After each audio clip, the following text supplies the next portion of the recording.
Now that we've done a pretty good job of identifying some of the main contributing factors and keeping us from having control over our emotions and feeling the way we want to feel, let's get into okay, how do we become a master of our emotions? How do we feel the way that we want to feel? Well, the first step, just like most things in self development, is becoming aware. Most people, we're pretty well versed in what our triggers are, right? One of the things that people don't realize though is that a lot of times it's not that serious, it's not that deep. Anything that you disagree with or don't like or anything that has the potential to trigger you, it's usually one or two things happening. One, either something is not going the way you wanted it to go. Secondly, it can go the way you want it to go.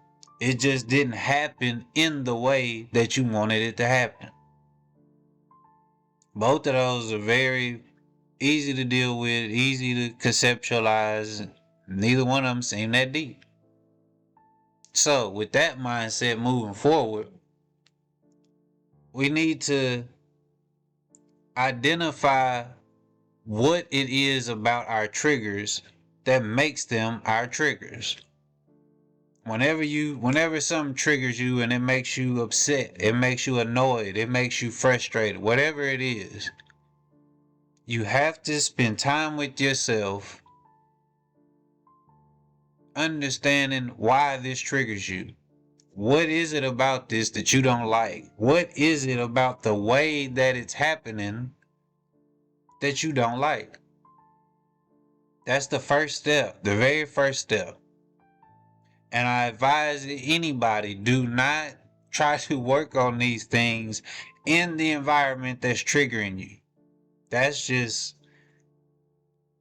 no, that's you trying to start it on level 10. Don't, no, we got to ease into this thing. The recommended way for this is simply when you by yourself. Whether you're at home by yourself, who knows? It could be the home environment that's triggering you. Okay, get out in nature.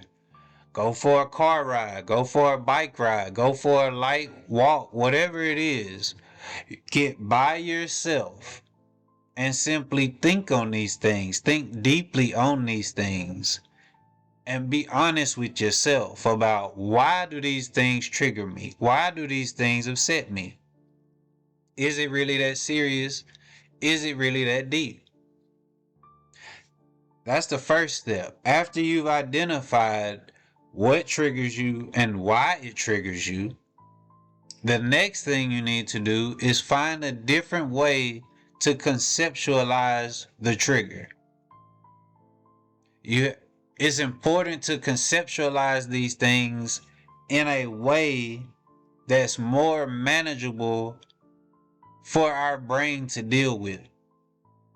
So if you have something that triggers you, you have to label it differently. You have to speak about it differently. You have to think about it differently. Instead of saying to yourself or admitting to yourself that this is a trigger, instead just label it as I don't like when this happens.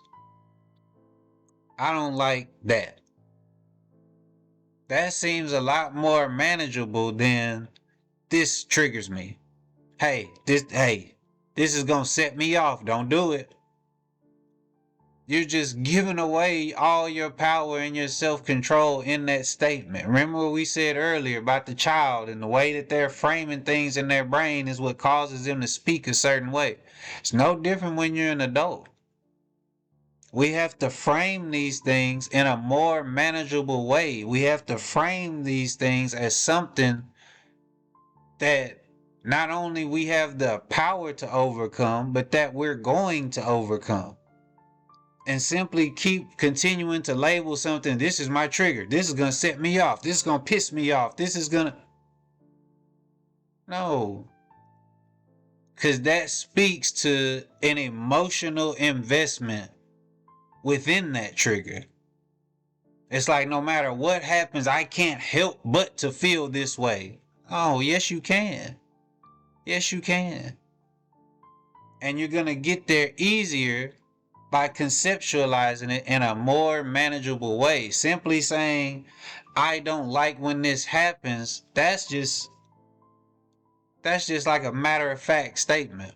There's no emotional investment there. You're not saying I'm so upset when this happens. You're not saying I'm so sad when this happens. You're just saying, oh, I don't like this. I don't like when that happens. In a way, you're minimizing it in your brain, not minimizing it as in, oh, you're silly for even getting mad about that. But in a way, yeah.